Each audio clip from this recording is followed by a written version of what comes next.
अस्सलाम वालेकुम dear students. MATLAB के इस कोर्स में मैं आप सबको वेलकम कहता हूँ। आज के इस लेक्चर में हम डिस्कस करेंगे useful commands for managing variables which is your topic number 1.7 और कोशिश करेंगे कि आज के इस लेक्चर में आपके इस चैप्टर नंबर 1 को कंप्लीट कर लिया जाए और चैप्टर नंबर 1 के रिलेटेड जितने भी प्रॉब्लम्स हैं आज हम उन प्रॉब्लम्स को भी डिस्कस करेंगे ताकि आप समझ सकें कि हम किस तरह से डेली लाइफ के जो प्रॉब्लम्स हैं उन्हें मैटलैब में हम इस्तेमाल करके सॉल्व आउट करेंगे। आई होप कि आपको आज का लेक्चर काफ़ी इंटरेस्टिंग लगेगा और आप उसकी अच्छी तरीके से प्रैक्टिस करेंगे। स्टार्ट करते हैं आज का lecture which is topic number 1.7 useful commands for managing variables. और इससे प्रीवियसली आपने टॉपिक नंबर 1.6 डिस्कस किया था। आई होप कि आपने उसे स्टडी कर लिया होगा अपने हैंडआउट से, जो कि आपके पास बुक अवेलेबल है मैटलैब बाय इमर्जिलेट की, और वहाँ से आपने इसे टोटली डिस्कस करना है, वहाँ से आपने इसे स्टडी करना है। तो हम देखते हैं कि ऐसी कौन सी यूजफुल कमांड्स हैं जिनसे हम वेरिएबल्स को मैनेज कर सकते हैं, और बाकी ये कमांड्स बड़ी यूजफुल हैं, इनका हम काफ़ी ज़्यादा इस्तेमाल करने वाले हैं।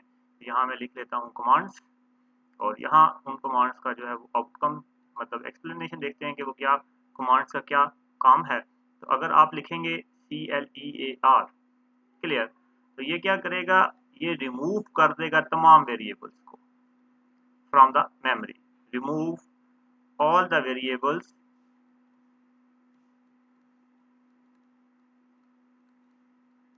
From memory.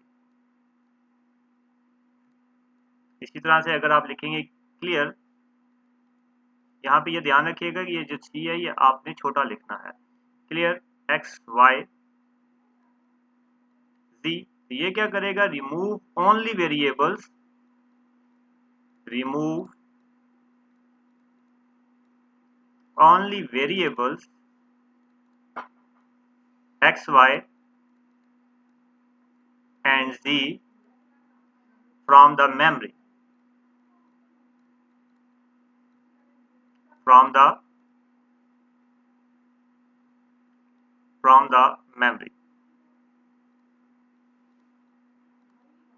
और अगर आपके पास लिखा हो WHO, it means that it display a list of variables, it displays a list of variables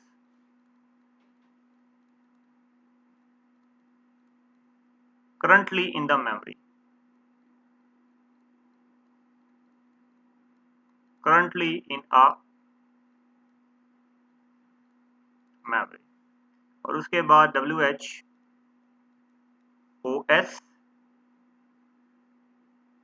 जी, ये क्या करता है, ये भी डिस्प्ले करता है list of variables currently in a memory but and their size, और उसके साथ क्या करता है and their size with information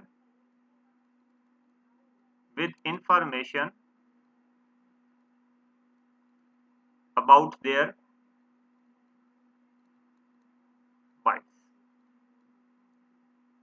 ये थी जी स्टूडेंट्स कुछ यूजफुल कमांड्स, और उनके आउटकम क्या आएंगे वो हमने डिस्कस किए कि अगर आप सिर्फ लिखेंगे कमांड के CLEAR लिखेंगे तो ये क्या करेगा, तमाम वेरिएबल्स को रिमूव कर देगा मेमोरी से,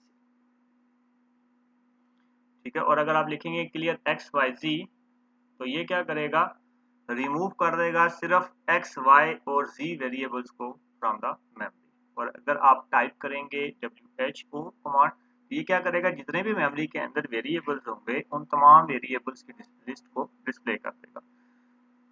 और WHOS अगर आप टाइप करेंगे कमांड, तो इसमें क्या होगा, इसमें वो डिस्प्ले करेगा list of variables but with their sizes, उनके साइज के इंफॉर्मेशन के साथ और उनके बाइट्स के इंफॉर्मेशन के साथ वो आपको शो करेगा। तो ये जी हमारे पास थे कुछ यूजफुल वेरिएबल्स, किन को मैनेज करने के लिए, वेरिएबल्स को मैनेज करने के लिए।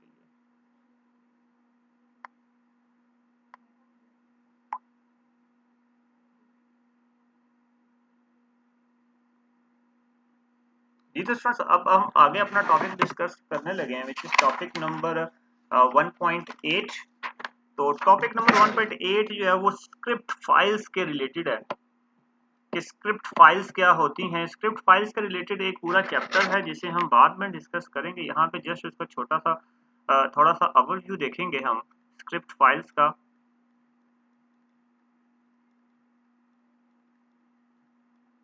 स्क्रिप्ट फाइल्स इसका थोड़ा सा यहाँ पे ओवरव्यू देखेंगे कि हम किस तरह से मैटलैब में इसे ओपन करते हैं स्क्रिप्ट फाइल्स को, उसके बाद उसे हम रन किस तरह से करते हैं और ये किस लिए इस्तेमाल होता है। ठीक है, तो ये सारी चीजें हम देखने लगे हैं। तो स्क्रिप्ट फाइल बेसिकली स्टूडेंट्स क्या है? स्क्रिप्ट फाइल में आप क्या करते हैं, आप प्रोग्राम्स को लिखते हैं और उन प्रोग्राम्स को आप रन करते हैं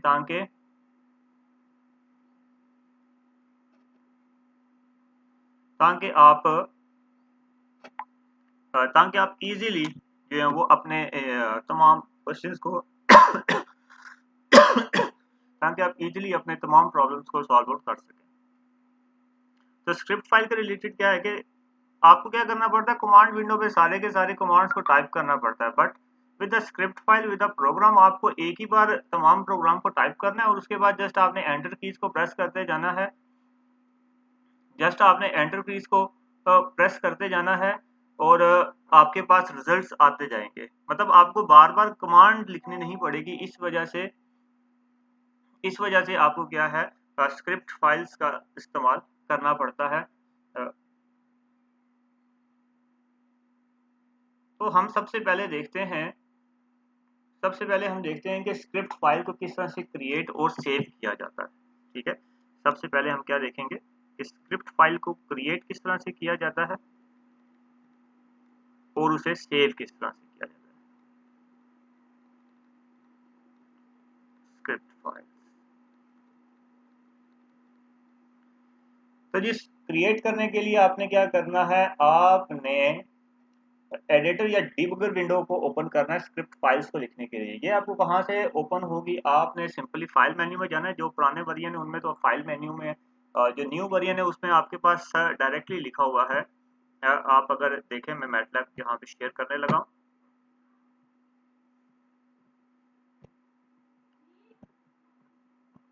जी, तो आपने सिंपली क्या करना है, न्यू स्क्रिप्ट पे क्लिक करना है।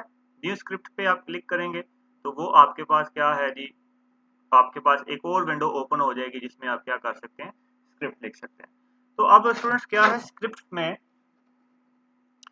आपने बस स्क्रिप्ट विंडो आपने ओपन कर ली। अब जस्ट आपने क्या करना है, यहाँ पे जैसे ही आपके पास विंडो ओपन हो जाएगी आपने क्या करना है, लाइन बाय लाइन इसे टाइप आउट करना है। ठीक है, लाइन बाय लाइन आपने टाइप करना है। जैसे ही आप एंटर प्रेस करेंगे आपके पास क्या होगा, आपके पास अगली जो लाइन है वो ओपन हो जाएगी। इस तरह मिसाल के तौर पर मैं यहाँ पे अगर एक प्रोग्राम लिखने लगा हूँ, उससे जस्ट देखेंगे कि वो कैसे है। प्रोग्राम लिखने के लिए आपने सबसे पहले ये जो समझ लें कि परसेंटेज वाला सिंबल है, इस परसेंटेज वाला सिंबल जो है इसे आपने टाइप करना है और जो पहले कुछ लाइंस होंगी वो आपके पास एज अ कमेंट आपने टाइप करना है। जैसे मैं यहाँ पे लिख रहा हूँ जी, स्क्रिप्ट एग्जाम्पल ऑफ स्क्रिप्ट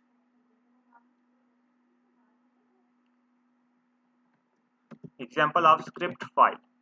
उसके बाद देखिए मैंने नेक्स्ट प्रेस किया तो आपके पास लाइन नंबर 2 जो है वो यहाँ पे आ गई है। तो अब यहाँ पे मैं लिखता हूँ, this purpose this program this program will calculate this program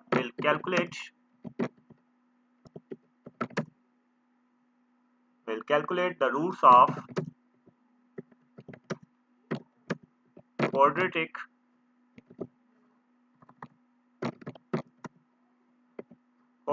equation. अब आपने जब इसके आगे सेमीकोलन डाला,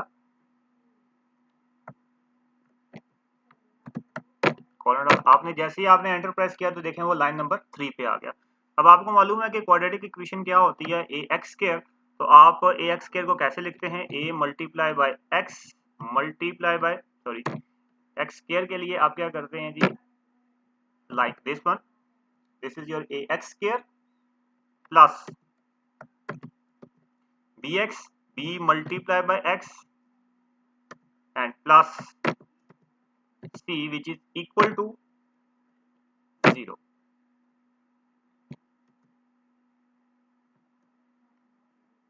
Which is equal to 0. तो जैसे आपने एंटर प्रेस किया आप लाइन नंबर 4 पे आ गए। लाइन नंबर 4 पे आप क्या करें जी, a इक्वल टू 4 आप दे दें, ठीक है, असाइन कर दें, सेमी कॉलन आगे आपने डाला। उसके बाद b इक्वल टू आपने ले लिया 9, b equal to 9 semicolon and c equal to 17.5 and semicolon and then आपने अगेन एंटर प्रेस किया तो लाइन नंबर 5 आपके पास आ गई। अब डिस्क्रिमिनेंट आपको मालूम है कि जो क्वाड्रेटिक इक्वेशन होती है उसका फार्मूला होता है x is equal to minus b plus minus b square minus 4ac।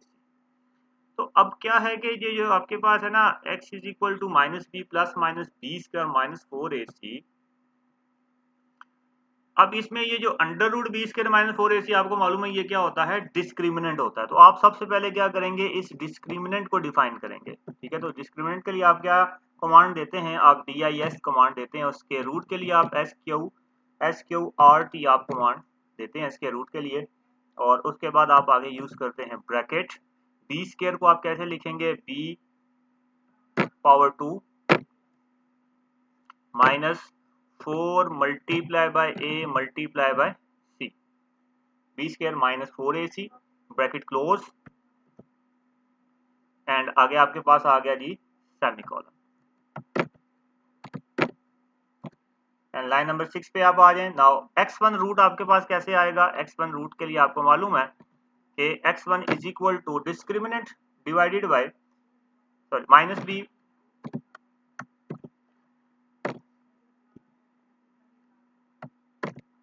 Plus discriminant divided by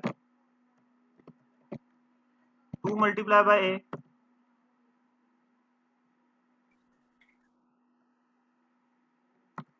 and similarly for x2 root which is equal to minus b minus bis divided by 2a। तो अब यहाँ पे हम इसको देखने वाले हैं कि ये मैंने जितना भी आपके सामने प्रोग्राम लिखा है ये क्या क्या चीजें हैं। ये जो आपने ऊपर लिखा एग्जाम्पल ऑफ स्क्रिप्ट प्रोग्राम, ये आपके पास क्या कहलाता है, तो इसके पीछे मुझे परसेंटेज डाल देते हैं जी। तो स्टूडेंट्स ये आपके पास क्या है, ये आपके पास हैं कमेंट्स, इन्हें आप क्या कहते हैं, कमेंट्स कहते हैं। ये जो आपके पास आइकॉन बना हुआ है दिस वन, यहाँ पे ये रन लिखा हुआ है, ये आपके पास रन आइकॉन है। और यहाँ आपने क्या किया है, 3 वेरिएबल्स को डिफाइन किया है, और ये क्या है, कैलकुलेटिंग दो रूट्स को कैलकुलेट करने के लिए आपने क्या किया है, प्रोसेसिंग किया।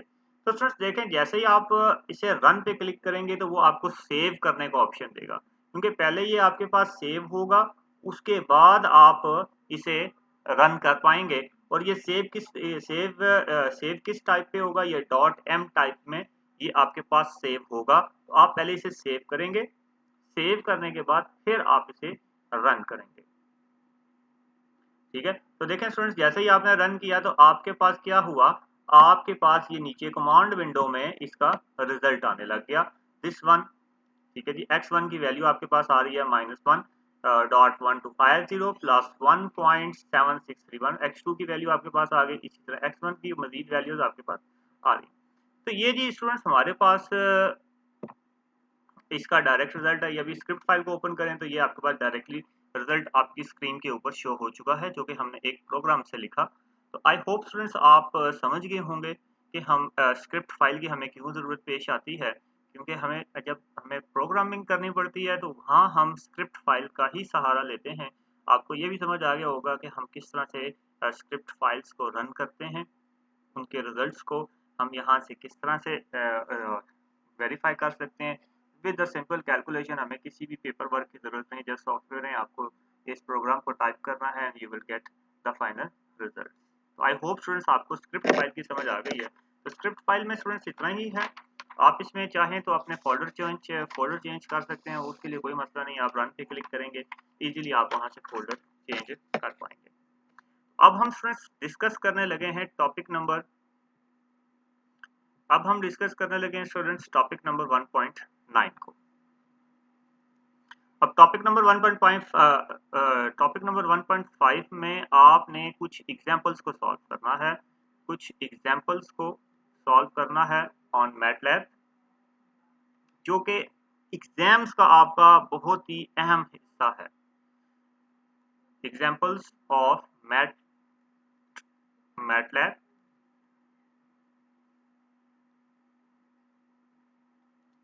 Examples of MATLAB application. जी तो स्टूडेंट्स, अब आपके पास सैंपल प्रॉब्लम दिया हुआ है, sample problem 1।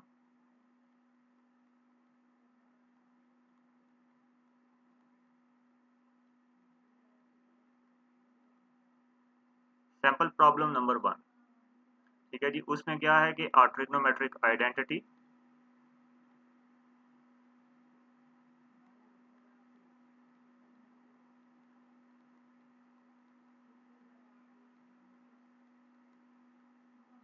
trigonometric identity is given by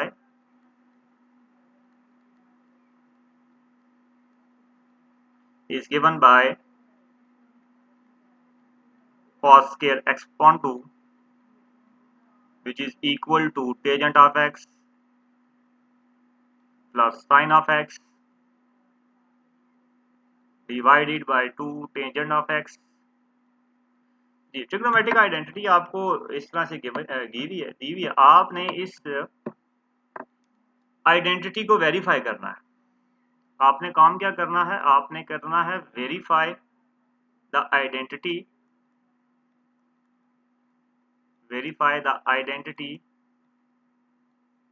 is correct by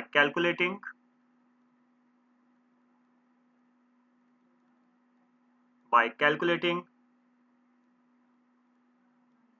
each side of the equation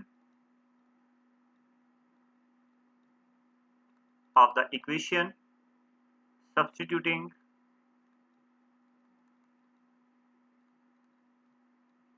x is equal to pi by 5। जी स्टूडेंट्स, आपने क्या करना है, ये जो ट्रिग्नोमेट्रिक आइडेंटिटी है इसे आपने वेरीफाई करना है। और वेरीफाई करने के बाद वेरीफाई करना है। किस तरह से वेरीफाई करना है? By calculating each side. आपने दोनों साइडें कैलकुलेट करनी है x is equal to pi by 5 put करके। तो मैटलैब में इसका सोल्यूशन देखें, मैटलैब की और मैथमेटिक्स में नहीं, अब हम इसे मैटलैब में डिस्कस करेंगे। तो मैटलैब में स्टूडेंट्स देखें, इसका आपके पास सोल्यूशन क्या आ जाएगा कि x इज इक्वल टू, अब पाई बाय 5 है तो सबसे पहले आप क्या करेंगे, x को डिफाइन करेंगे। ठीक है, सबसे पहले आपने क्या करना है, पहला काम आपका क्या होगा, आप मैटलैब में सॉफ्टवेयर में सबसे पहले x को डिफाइन करेंगे। आपके पास एग्जाम में क्वेश्चन इसी तरह से स्टूडेंट्स आएगा, तो आपने पेपर पे उसे इस तरह से राइट करना है जिस तरह से मैं यहाँ पे राइट डाउन कर रहा हूँ। तो x इज इक्वल टू, सबसे पहले आपने x को डिफाइन करना है। x क्या दिया हुआ है आपके पास, पाई बाय 5। तो आप यहाँ पे पाई के लिए क्या लिखते होते हैं जी, आप पाई का सिंबल नहीं लिखते, आप पाई के लिए क्या लिखते हैं, pi/5। ठीक है, पाई डिवाइडेड बाय 5 के लिए आपने पीछे डिस्कस किया था इसे, जब हमने टॉपिक्स को डिस्कस किया था वहां पे x is equal to pi divides आपके पास क्या आ जाएगा, 5। Now move on left hand side. तो left hand side is equal to आपके पास आ जाएगा cos x upon 2। x upon 2 का क्या मतलब हुआ, x/2 एंड स्केयर आ गया है, तो स्केयर के लिए आप क्या करते हैं, this symbol will be used and 2 आपके पास आ गया। एंड लेफ्ट हैंड साइड आपके पास आ जाएगी, जब आप इसे मैटलैब पे सॉल्व करेंगे तो लेफ्ट हैंड साइड आपके पास जो भी आएगी वो यहाँ पे हम लिख लेंगे। इसी तरह से जब हम राइट हैंड साइड पे आएंगे,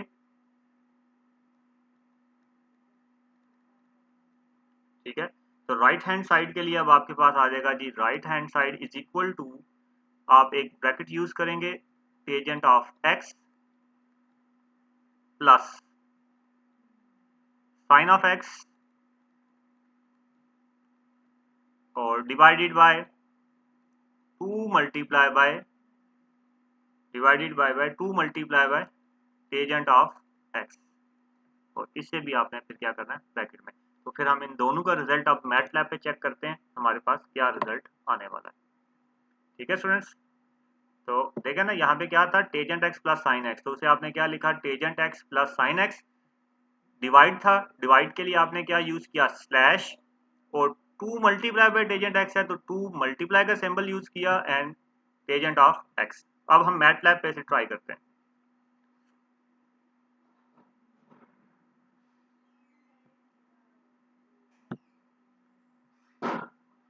सबसे पहले तो आप क्या करेंगे, कमांड्स को क्लियर कर देंगे, तो क्लियर कमांड्स पे आपने क्लिक किया, ओके करेंगे तो तमाम कमांड्स जो है वो आपके पास क्या हो जाएंगी, क्लियर हो जाएंगी। सबसे पहले हमने एक्स को डिफाइन किया, तो एक्स इज इक्वल टू आपके पास क्या आ जाएगा, पी आई स्लैश 5, और सॉरी यहाँ पे एंटर प्रेस नहीं करेंगे, क्योंकि अगर आप एंटर प्रेस करेंगे तो वो डिफाइंड हो जाएगा। आप इसके आगे क्या यूज करेंगे जी, हमने पिछले लेक्चर में सेमी कॉलन की अहमियत को डिस्कस किया था, तो आप क्या लिखेंगे, x is equal to p i slash 5, आगे आप यूज करेंगे सेमी कॉलन।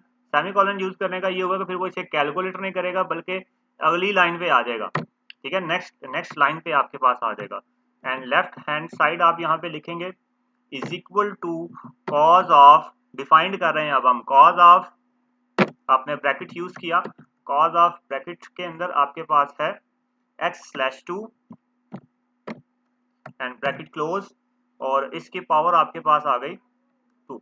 पावर 2 के लिए आप क्या लिखते हैं, दिस सिंबल्स एंड 2।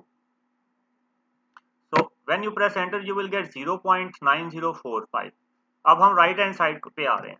ठीक है, RHS आप सबसे पहले लिखेंगे इज इक्वल टू, एक आपने ब्रैकेट यूज किया, tangent of x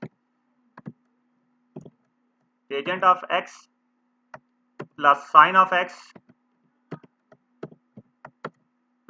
x and bracket close and divided by, divided के लिए आपने स्लैश यूज किया and again bracket 2 multiply by tangent of x, 2 multiply by tangent of x, and when you press enter you will get 0.9045 which is the required answer। तो यहाँ पे आप क्या लिख सकते हैं, 0 पॉइंट लेफ्ट साइड और राइट साइड दोनों के लिए आप स्टूडेंट्स क्या लिखेंगे जी, स्टूडेंट्स लेफ्ट साइड और राइट साइड के लिए आप क्या लिखेंगे, 0.9045 आपने मैटलैब पे किया तो 0.9045 आपके पास आया, एंड यहाँ पे भी 0.9045 आया। आई होप स्टूडेंट्स आपको सैंपल प्रॉब्लम की समझ आ गई होगी। अब इसी तरह के सैंपल प्रॉब्लम्स जो हैं वो अब हम एक्सरसाइज में सॉल्व करेंगे, योर टॉपिक नंबर 1.10, और उन्हें सॉल्व करने के बाद आपको समझ आ जाएगी कि जो हमने पीछे थ्योरी पढ़ी उस थ्योरी की इंपॉर्टेंस क्यों थी, क्योंकि आपके एग्जाम में यही क्वेश्चन आने हैं, थ्योरी भी आएगी लेकिन थ्योरी के साथ ज़्यादातर क्वेश्चन आपके पास इसी तरह से आने हैं, और उसके लिए फिर आपको जो सोल्यूशन लिखना है वो इस तरह से लिखना है और उसे मैटलैब पे कैलकुलेट करके फिर आपने यहाँ पे उसका फाइनल रिजल्ट लिखना है।